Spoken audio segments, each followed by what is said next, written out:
Hello everyone, my name is Rama Putu Aditya from semester 5B Diploma 3 English Department.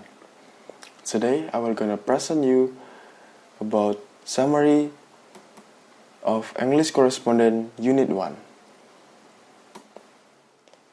Correspondence is communication especially for commerce and business by the exchange of letters, emails or faxes of written message.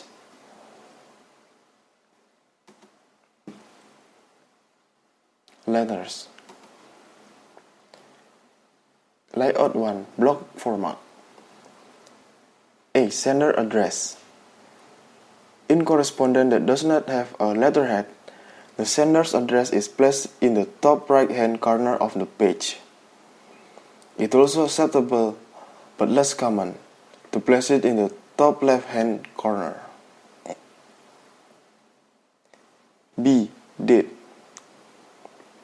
The date is written directly below the sender's address, separated from it by a space, in the case of correspondence with a letterhead. C. Inside address. The date is written directly below the sender address, separated from it by a space in the case correspondence with a letterhead. Surname noun. If you know the name of the person you are writing to, write it as the first line of the address. Include the person's initial or his or her first given name. For example, like Mr. Lee or Mr. L.E. Job title noun. If you don't know the name of the person you are writing to, but know their job title, you can use like the sales manager or the finance director. In the inside address. Department noun. Alternatively, you can address your letter to a particular department of the company. For example, sales department or the account department. Company noun. Finally, if you know nothing about the company and don't know which the person or department your letter should go to, you can simply address the letter to the company itself. For example, Combovision Ltd. Clark & Co. Order of inside address. D. Attention line. An alternative to including the recipient's name or job title in the address is to use an attention line. E. Salutation, like Dear Sir, Dear Madam, Dear Sir or Madam. When you know the name of the person you are writing to, but don't know them well, the salutation takes form of Dear followed by a cursive title and the person's surname. F. Body of the letter. It usually to leave a line space between paragraphs. The last is G. Complimentary clause and signature. The complimentary clause is usually placed on the left, a line under the rest of the letter. For signature, always type your name and, if relevant, your job title below your handwritten signature.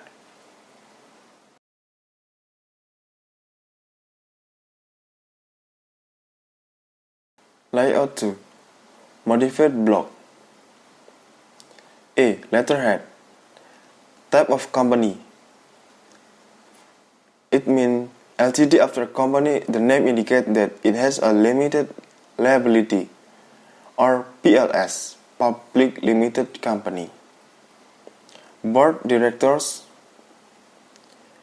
Address.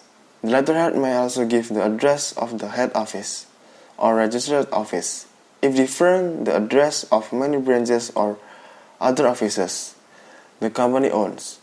Telephone and fax number will also be included, and if relevant, email and website addresses. And registered number. B. References are often quoted to to indicate what the letter refers to your references, and the correspondent to refer to when replying, or our reference. C. Per-pro. The abbreviation of PP sometimes appears in signature blocks, used by administrator or personal assistant when signing the letter on behalf of their management.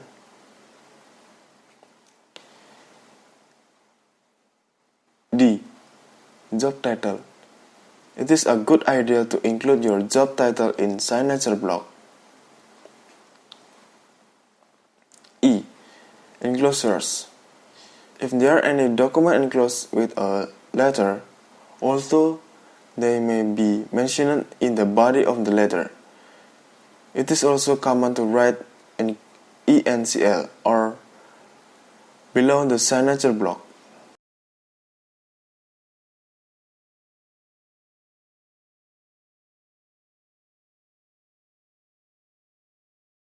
Layout tree or semi-block format. The final letter in this section of summary further features of business letter. A. Private and confidential. In cases where the letter is intended to be read only by the addresses. B. Subject title.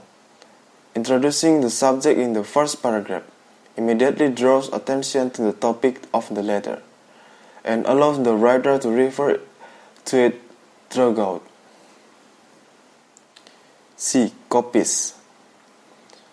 When copies are sent to people other than the named recipient, or CC, carbon copy, is added usually at the end of a letter before the names of the recipients of the copies.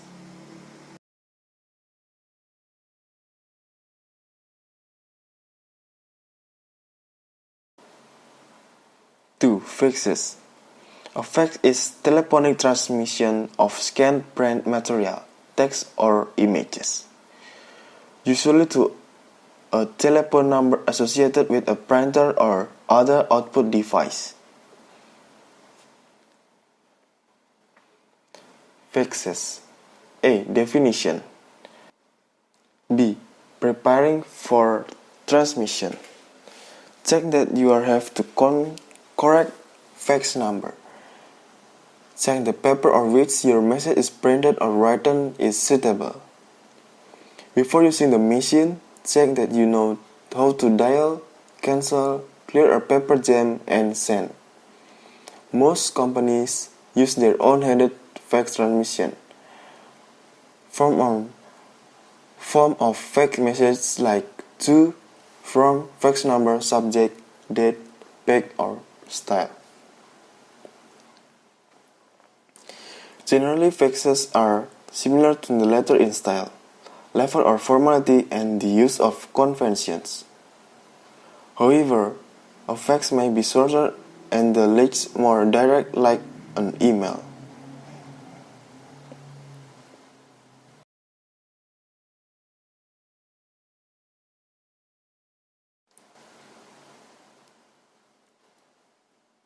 Emails.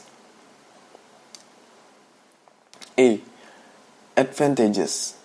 There are numerous advantages to email. It is personal and easy to use.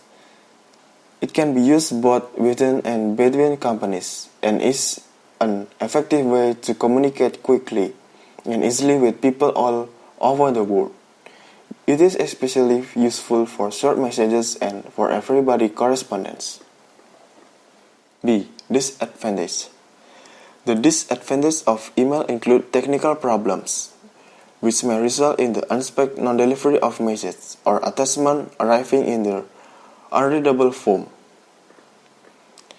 A non-technical disadvantage is that, paradoxically, the ease of the which message can be sent result in a large amount of junk and unnecessary communication, with waste of time.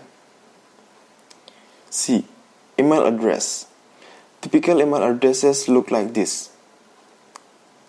For example, Rama@gmail.com. The first part of the email address is usually the surname of initial person you are contacting.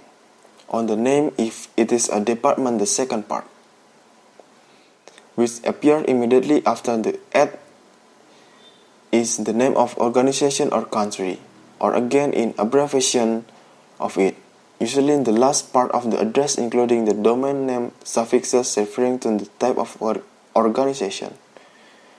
For example, like .co for a company, .ac for academic. Header information.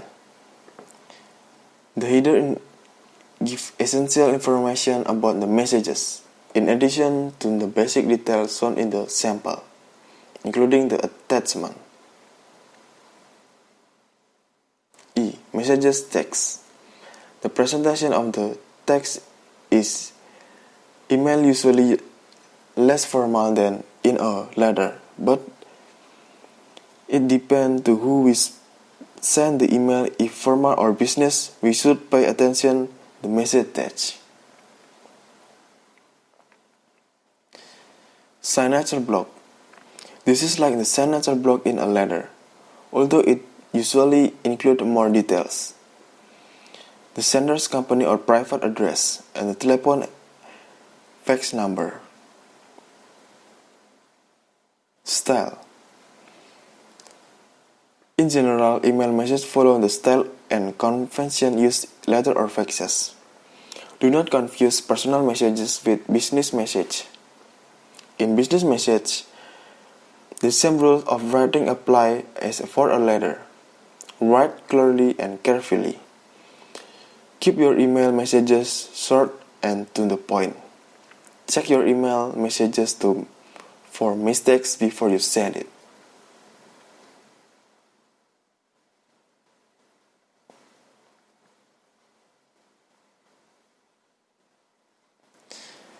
That was my presentation about correspondence, Unit 1, and thank you.